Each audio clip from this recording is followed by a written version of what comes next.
What is Call of Duty to you? Is it the constant and endless complaining of its fans who still continue to buy the games year after year? Or is it the memories of grinding to max prestige with your friends when life was more simple? Or the terrifying memories of staying up late with friends, facing endless hordes of the undead together? Well, all of this is Call of Duty to me. But there's one aspect I never got around to investigating, the Call of Duty campaign. So like the idiot I am, I decided to beat every single Call of Duty campaign on Veteran. A journey that took me around the world and even beyond it, to the past, the present, and the future. Through the freezing cold, to the soaking wet, to the dry and barren. Becoming a pilot, a diver, and even an astronaut. Living through the terrors of war until the graphics became increasingly too real, and the events just plainly terrifying.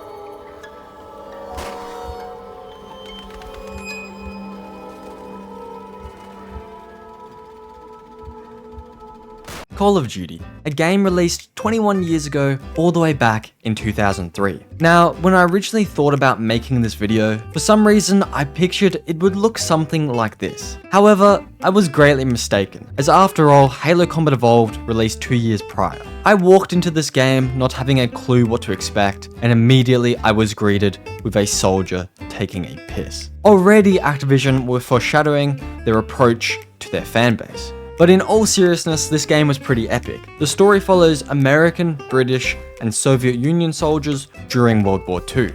And there's a large emphasis on teamwork. There's just one thing that nearly drove me to the point of insanity. It's just so bloody hard. I know it warns you will not survive. But I thought that was just referring to inside the game, because I just about had a heart attack. To give you an idea of how ridiculously hard this game is, in one single mission, I died more times than the entirety of Black Ops 2 and Cold War combined. In the end, I died 636 times during the Battle of World War II. I'm very glad, for many reasons, that I wasn't 20 years old in 1944. Call of Duty 2. Releasing 2 years after its predecessor, the game is very similar. The story yet again follows American, British, and Russian soldiers during World War II, and the general structure of the missions are the very same. However, Call of Duty 2 looks and feels a lot better. The game even added healing over time, as in the original Call of Duty, you could only heal by finding medkits, and on Veteran, there are no medkits. Overall, Call of Duty 2 was just like the original, but better. Call of Duty 3. After coming out only a year after Call of Duty 2, it started the franchise's annual release cycle. It's the first Call of Duty game Treyarch ever made, as Infinity Ward developed COD 1 and 2. The change in developer was pretty obvious from the get-go, as the game seems to have a slightly darker tone, and the overall war becomes far more chaotic and the enemies more numerous. The game does, however, take a lot from the first two. Yet again, it takes place during World War II, and yet again, we follow British and American soldiers, only this time we follow Polish and Canadian soldiers instead of Russian. I died 240 times during Call of Duty 3, but all in all, I found it much more difficult than the first two, as both games took me less than 8 hours to beat, and this game took me nearly 11, the longest in the entire franchise. Treyarch seriously puts you through some of the most insane and ridiculous circumstances in this war, and if you die, the game sends you back a whole 20 minutes, as there are barely any checkpoints. However, on the Xbox 360, the aim assist was practically aimbot, making the game on Veteran at least possible to complete, and thus completes the original era of Call of Duty.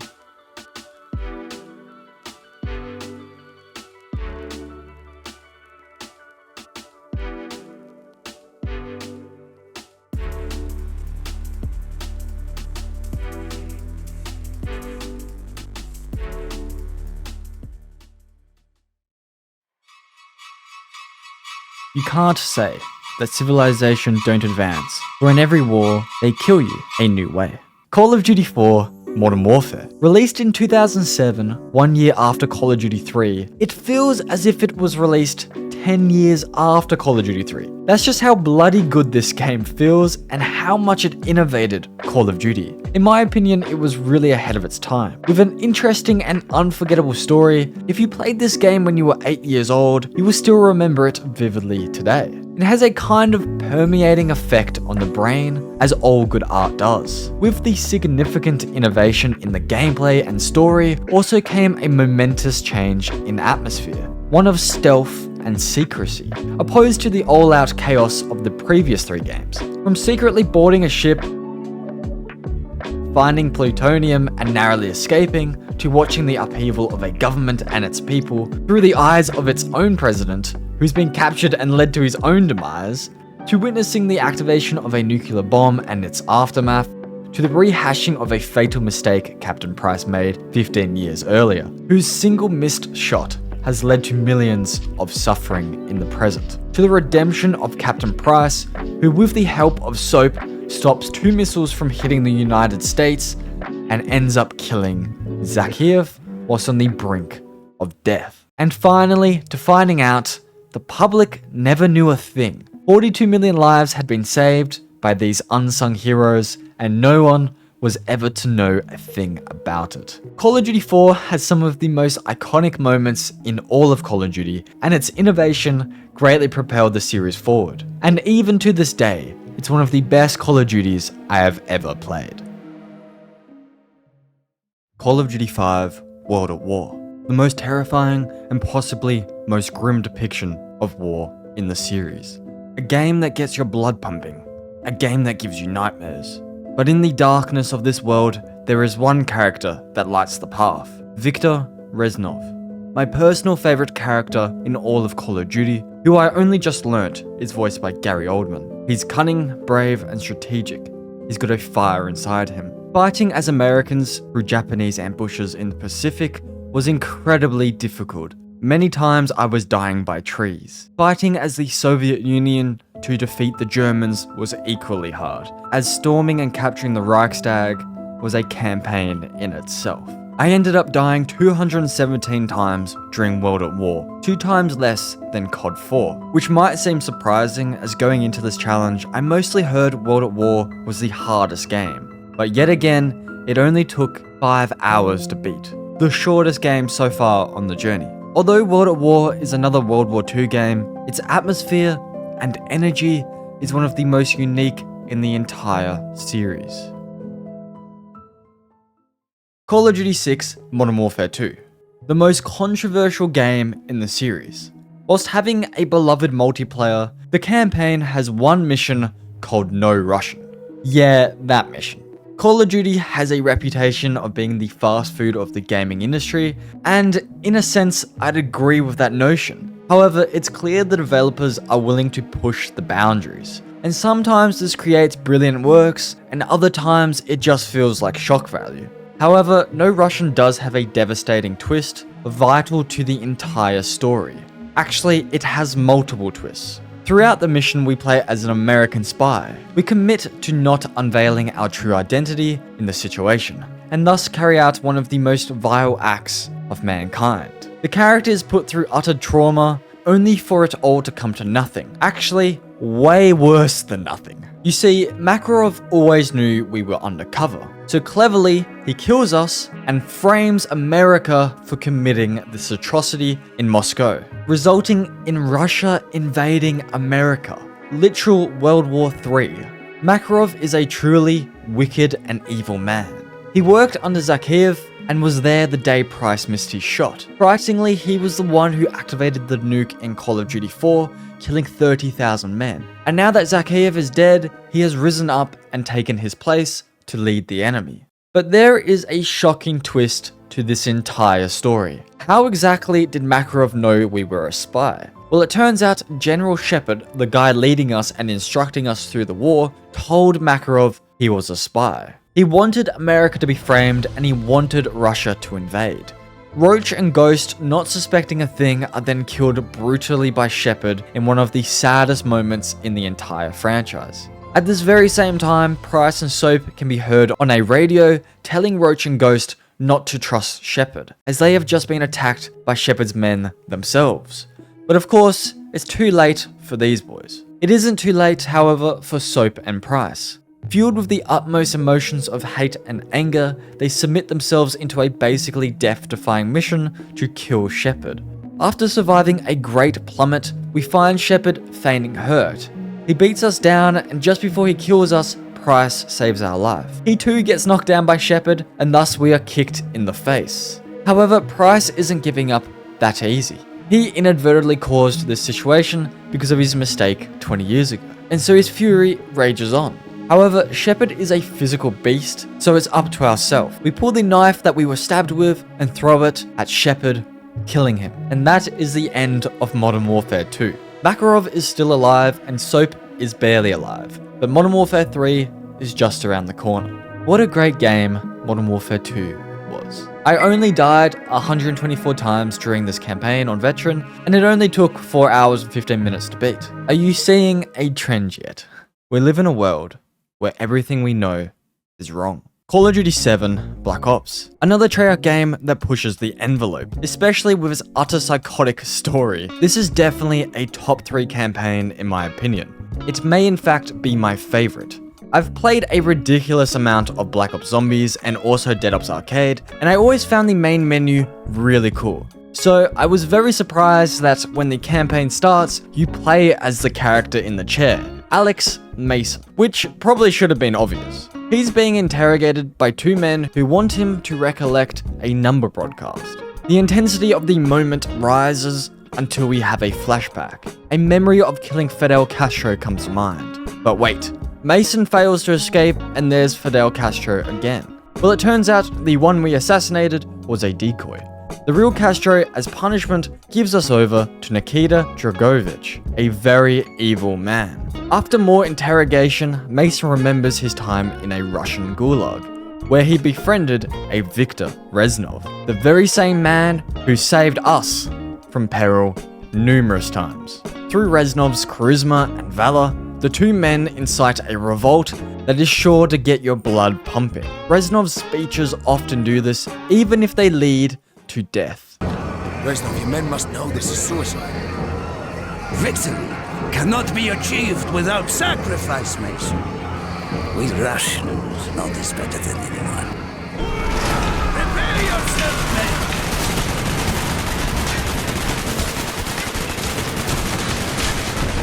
men! Mason! Over here!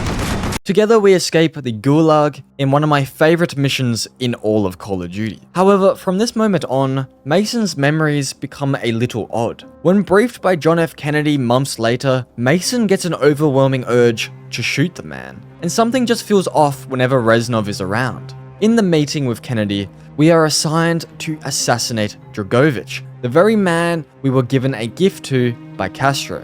But Mason's brain can't recollect any other memories with Dragovich. McNamara, the Security of Defense Minister, has some choice words about our target. He has no fear, no conscience, no weakness. This is Nikita Dragovich. This assignment from the president takes us around the world. We sabotage a Soviet space program, fight in the Vietnam War, and other members of the squad spread havoc along the rooftops of Hong Kong, all in an attempt to find and kill Dragovich. At this stage, we don't know why Dragovich is such a threat, but a story from Reznov permeates the brain, causing a memory to stir. After World at War, Reznov was sent on a mission to capture a German named Dr. Steiner. The Soviets successfully completed the mission and Steiner was handed over to the one and only Dragovich. With Steiner's knowledge, they find a chemical weapon inside of a boat. It's a gas called Nova 6. And this is where Dragovich reveals his purely wicked self. He tests this Nova 6 on his own men. The men who just fought in World War II. This, of course, includes Reznov. He watches his friends suffer greatly, and just before he meets his own demise, British soldiers storm the ship, momentarily saving his life and accidentally facilitating a possible escape into the freezing cold. From this day, Reznov swore vengeance on Dragovich, Steiner, and Kravchenko. Dragovich, Kravchenko, Steiner. These men must die. First, we track down Kravchenko, and during the battle for life, Woods seemingly sacrifices his own to take down the target. Second, we track down Steiner to a Nova 6 facility where Reznov takes his revenge. Killing me will not stop Nova. I do not care about no one. My name is Victor Reznov. And I will have my revenge! This leaves only Dragovich. However, it's at this point the entire story flips on its head. You see, the two men who are interrogating Mason saw Steiner's death, and they didn't see Reznov kill the doctor. No, they saw Mason himself. It turns out Reznov died long ago during the revolt at the Gulag. So how does this make any sense? Well, the interrogators, who are really Mason's squad mates, explain that during his time in the Russian prison, Dragovich, Kravchenko, and Steiner were brainwashing him in an attempt to kill Kennedy and release Nova 6 in America. However, there's a fantastic twist to this. You see, Reznov sabotaged the brainwashing. Instead, he instilled within Mason his own revenge to kill Kravchenko, Steiner, and Dragovich. The whole time after the Gulag, Reznov was a figment of our imagination, ultimately helping us kill these three men. However, Dragovich is still alive, and America is filled with many others, just like Mason, who have been brainwashed to release Nova 6 after hearing a number broadcast. So with the CIA, we assault the station, and we finally kill Dragovich, stopping the release of the numbers broadcast, which would have caused America to collapse from Nova 6. But there's another twist. Remember, Mason was brainwashed to assassinate Kennedy. The story writing and characters of Black Ops are amazing. But in terms of difficulty, this game was pretty damn hard. I died 254 times during my veteran playthrough, and it took me 7 hours and 45 minutes to beat. Again, this game is actually very hard. Also, I just want to say, I love how at the end of the game, it goes straight into 5. Continuing on from the theme of the story. This zombies experience is incredible, and honestly, Black Ops 1 never was my favorite game. But after making this video and playing through this amazing story, it is definitely up there now. Call of Duty 8, Modern Warfare 3. Growing up, I played ridiculous amounts of this game. I played so much that I ended up getting a double Moab in a free-for-all game. Now you might be wondering, how is that even possible? Well, first you get a Moab, then call it in, leave the game, go to recent players, and join back. Then you have to get another Moab before the game ends. I'm sorry if this story sounds like it's egotistical gloating, but out of all the Call of Duty I've ever played, and I have played a lot, this was probably my best moment, and I was only 11 years old, faking sick to get out of school to play COD.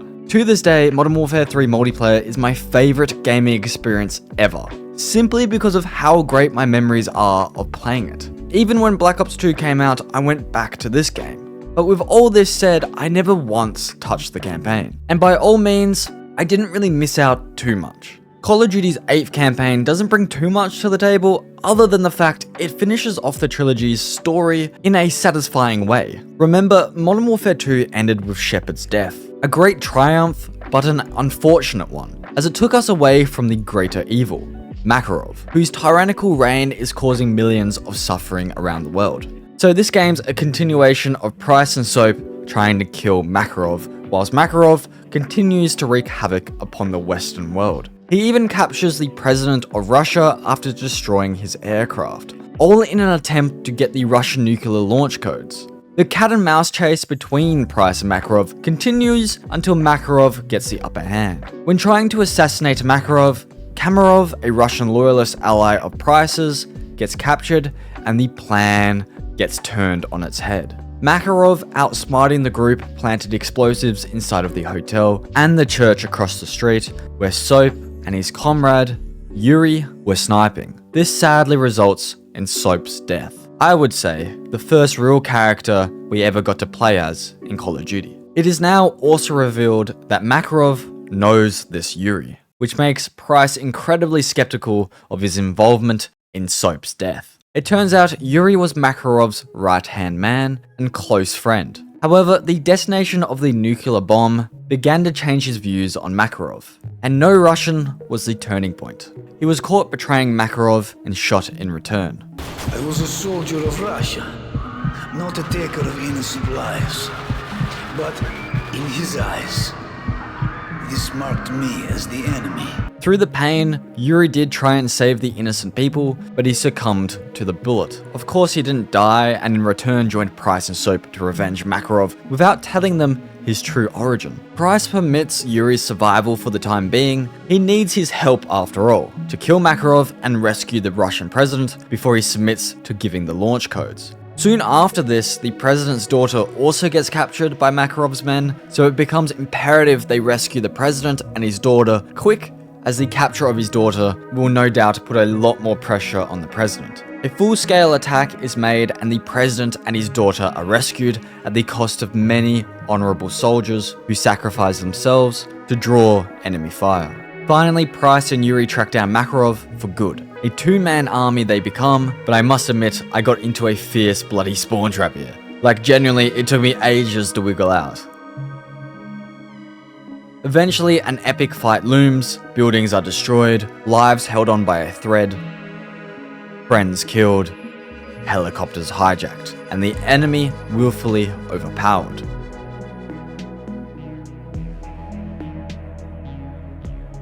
The classic fight for the pistol always resulting in the enemy getting it first, and then the thought to be dead friend saving the day. However, what happens next is truly unique and messed up, but unavoidable when dealing with a sociopathic freak like Makarov. Price has been through a lot on this journey, starting all the way back with Zakiev, through to the consequent missions with Soap in killing Al-Assad, Zakiev, and finally Makarov. I think his cigar to end the trilogy is very much well earned.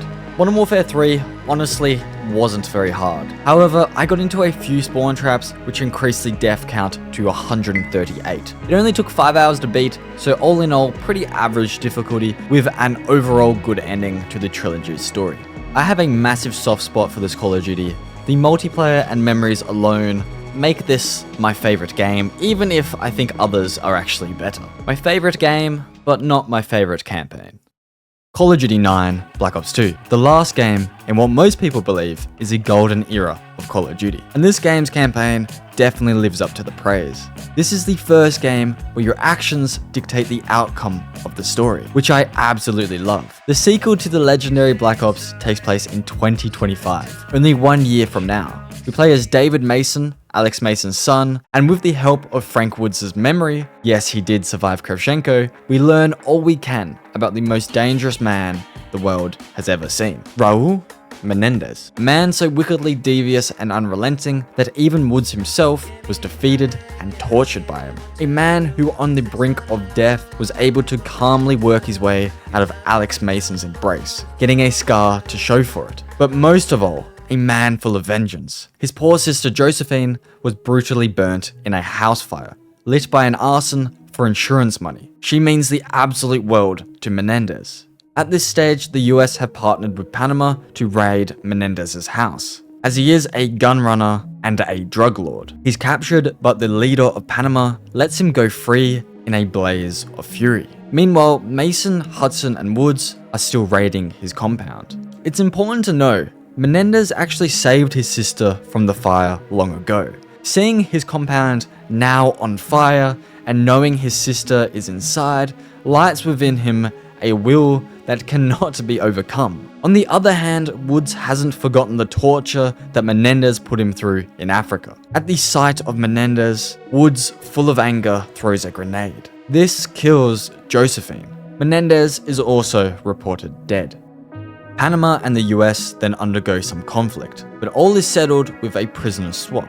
It's now revealed the thought to be dead Menendez is actually still alive. Hudson gives us orders to shoot Menendez in the head. I for one never trusted this man whatsoever. And it turns out I had very good reason. It was Mason under the bag.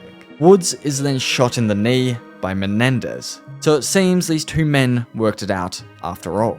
The moment is truly sad. Like, what the hell, Woods and Mason have been together through so much. Woods has truly done some great things, but he's also done horrors. So why the hell did Hudson instruct us to trust this man and then shoot the prisoner? Well, it turns out he was being threatened with the death of David. Menendez then kills Hudson and leaves Woods and David alive to suffer just as he suffered with the death of his loved one. Many years later, a war between China and the US brews under the influence of Menendez, who wants the US to suffer for what they did to his poor sister. Through his oozing charisma, Menendez has gathered 2 billion loyal followers under a populist movement. With his growing influence, he orchestrates a global cyber attack using a powerful Celeriac chip, which, as you might tell, I have no idea how to pronounce. However, David Mason is right on his tail. During all of this, the US and China are actually gaining back an alliance through strike missions that we play. But from here, the paths twist and turn. We track down the creator of this Celeriac chip, Chloe Lynch, who's having the time of her life at a club. However, it might be the last time of her life, as Falco, Menendez's right-hand man, ruins the party. It's integral we kill him before he escapes with the lady, as she's our only hope to stop any cyber attacks. Our second very important decision comes as we play as an undercover spy. We are put under pressure by Menendez, as a fellow soldier has been captured. Sadly, we need to kill this soldier to gain Menendez's trust. Our third really important decision comes with Sergeant Brinks. We can choose to either wound him or kill him. We need to wound him because he was the one who initiated this alliance with China, and with him still alive, China will come to our defense. And finally, when we defeat Menendez, we need to conquer our emotions and capture him, not kill him. If we can do all this, Menendez will rot away in a prison and Chloe Lynch will mock him on the Jimmy Kimmel Show. However, if we don't follow this specific path, the ending will change drastically. If you kill Menendez, a YouTube video will go live, igniting revolts that cause cities to burn. If you don't kill Harper, the spy will die, resulting in this spy not being able to sacrifice himself for Chloe. And if Chloe is captured by Falco and killed at any point in the story, fellow allied hackers fail to stop the Celeriac chip from continuing its work through the system. Eventually, this leads to Menendez being freed by this chip. He then pays Woods a visit, finally killing him in revenge. Menendez then burns himself alive at the gravesite of his beloved sister. This is the worst possible ending you can get, and I got this. I genuinely made every single wrong decision. But there is another twist to the ending. If you shoot Mason in the body, he doesn't actually die.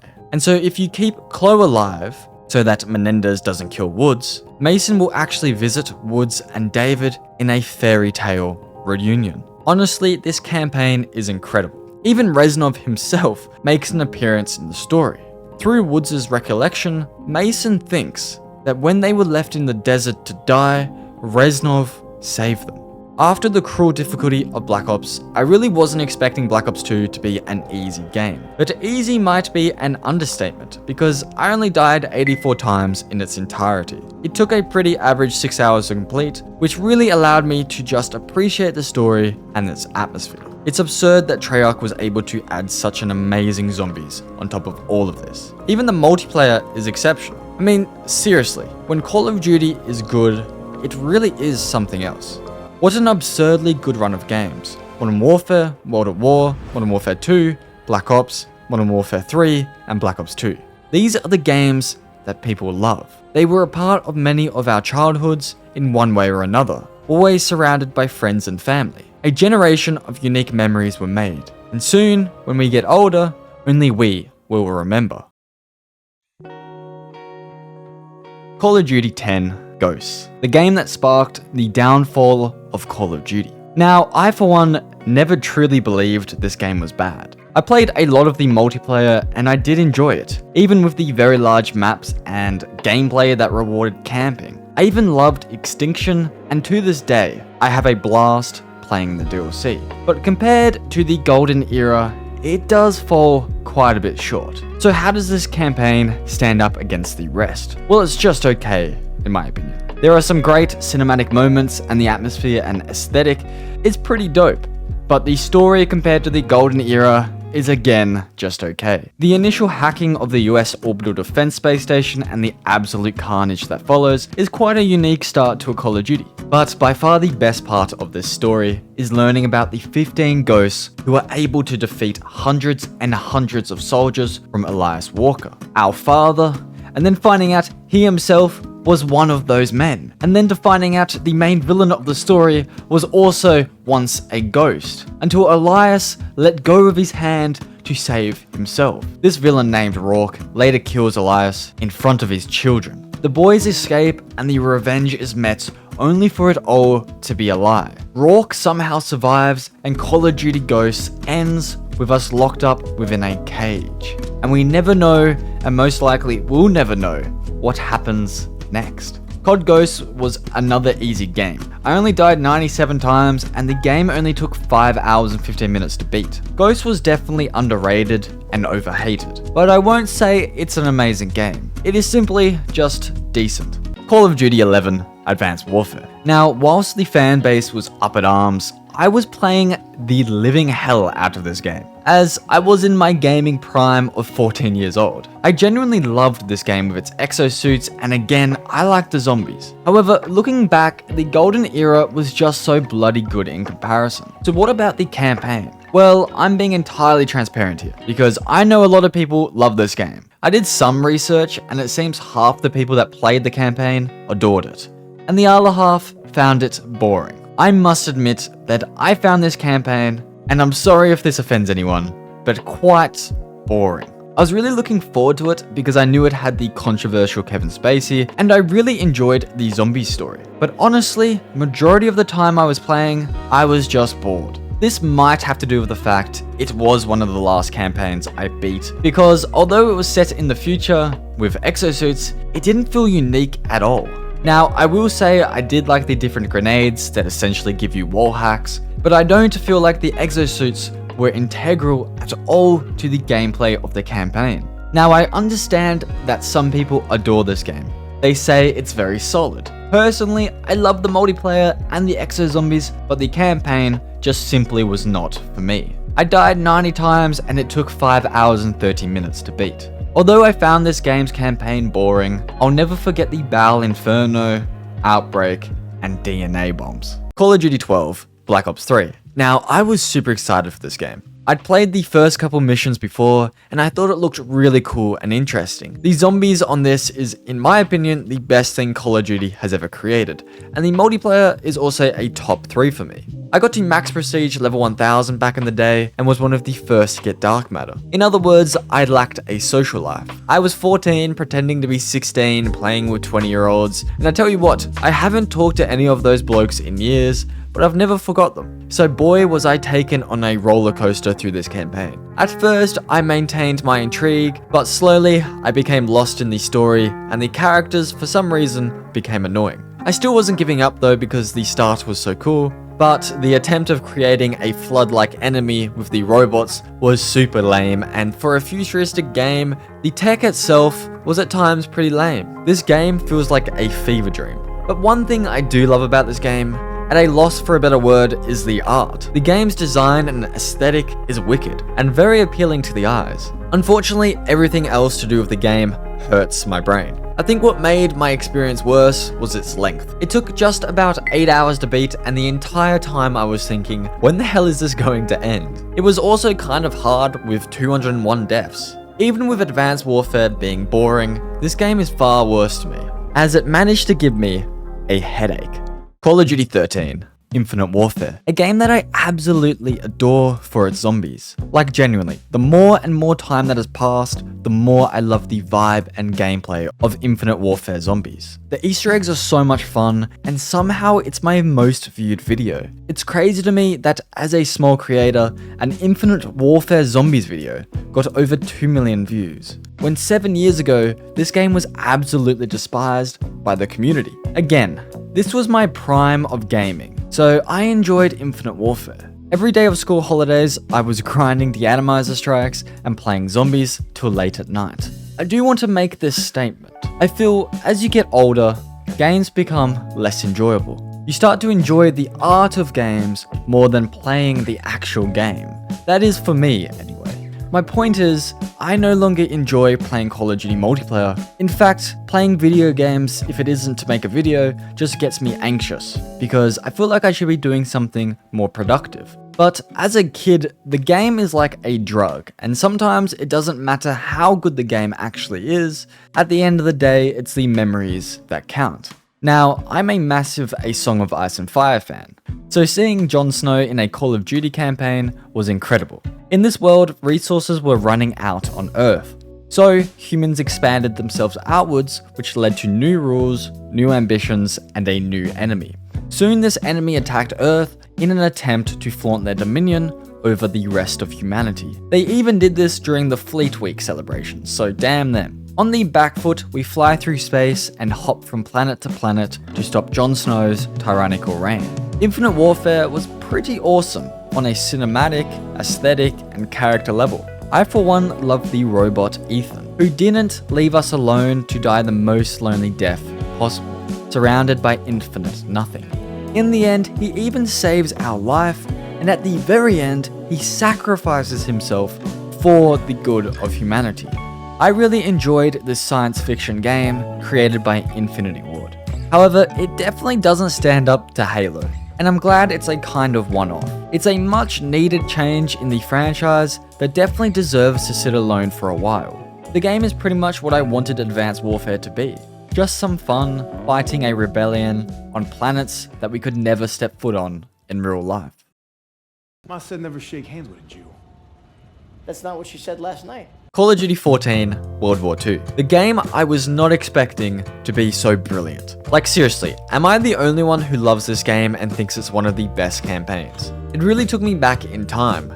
The characters, story, and visuals are all incredible, and it's funny because I hated this game's multiplayer. It was the first time I didn't enjoy a Call of Duty. I've recently gone back and played the zombies, and I absolutely love the unique version. But I never would have thought the campaign would hook me like it did. I think the thing that really grabbed me were the characters. They have a lot of personality and depth to them. In a lot of Call of Duties, the main character is just wholly good, and he lacks any real flaws. And so he loses a bit of his own humanity and relatability. But World War II shows a lot of the complexities of being in a war. The impact of empathy and the brutal regrets that harbor inside and ruin lives. World War II really feels like a movie. And just like World at War, the game feels very unique even with the repetition of this particular war. The difficulty of Veteran was perfect, as it made the game feel even more gritty and realistic than it already is. I died 136 times and it took 6 hours to beat. World War II kept me engaged throughout its entirety. I really enjoyed this game, and after looking at the community's thoughts, I can easily say this campaign is underrated. Call of Duty 15 Black Ops 4 never released a campaign. Call of Duty 16 Modern Warfare. We have now officially gone full circle. From World War II to Modern Warfare to the future and back to World War II and now back to Modern Warfare. This is the Warzone era of Call of Duty, and I have to be honest, I'm not the biggest fan of this era. However, this campaign was surprisingly awesome. I must admit, I had very low expectations of this game. I personally found Warzone incredibly boring and the constant slide cancelling annoying. The 1,000 attachments on each gun made me wish for the old simplicity, but the worst of it was the skill-based matchmaking. However, I can see why people love Modern Warfare 2019. The graphics are amazing, the guns feel great, and the campaign is quite a lot of fun. This is now our third version of Price, and his portrayal in this game is hilarious to me. For some reason, he seems so goofy, but I do love the change up even if it was unintentional. I love the characters in this game, and it may be the best looking Call of Duty game to date. This game seriously looks incredible, and the game actually feels well polished. In terms of difficulty, it was not hard. I only died 126 times. It took under 5 hours to beat, so very fast, very fun, and surprisingly deep and confrontational. Farah was a character that I kept wanting more of. Her horrific upbringing and close relationship with her twisted brother made me feel more connected to her character than some other protagonists in other CODs. Overall, Modern Warfare 2019 was a hidden gem that I was not expecting. Call of Duty 17 Cold War. A game that I have a major soft spot for. I would not be making this video and this channel would not exist if it wasn't for Cold War Zombies. The Zombies was of course amazing. Grinding Plague Diamond to get Dark Matter was so much fun. I played a lot, and I mean a lot of the Zombies.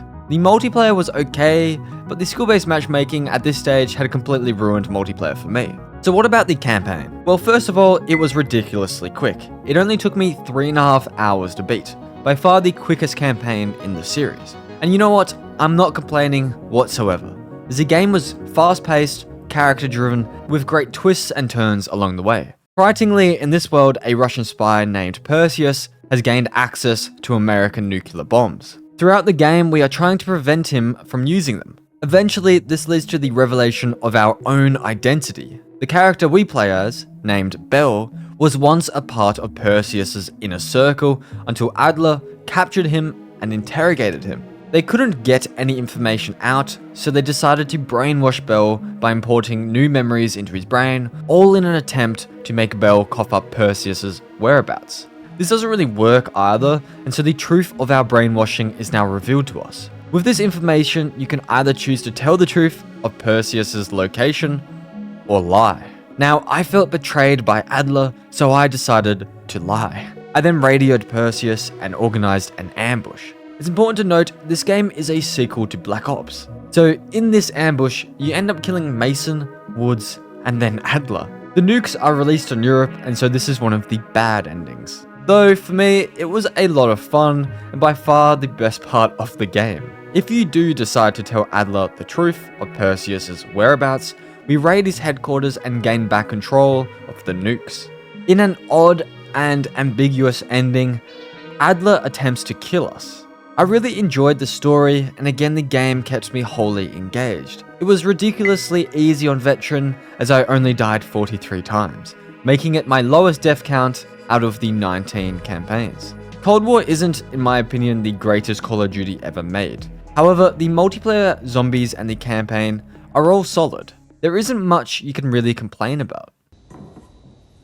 Tell you a story. Call of Duty 18 Vanguard. Okay, so I know people despise this game, and I know this campaign is kind of stupid, especially with how monstrously inaccurate it is, but if you play Call of Duty for its historical accuracy, you may already be an idiot. I'm sorry, but I genuinely enjoyed this campaign. I like its kind of non-serious vibe.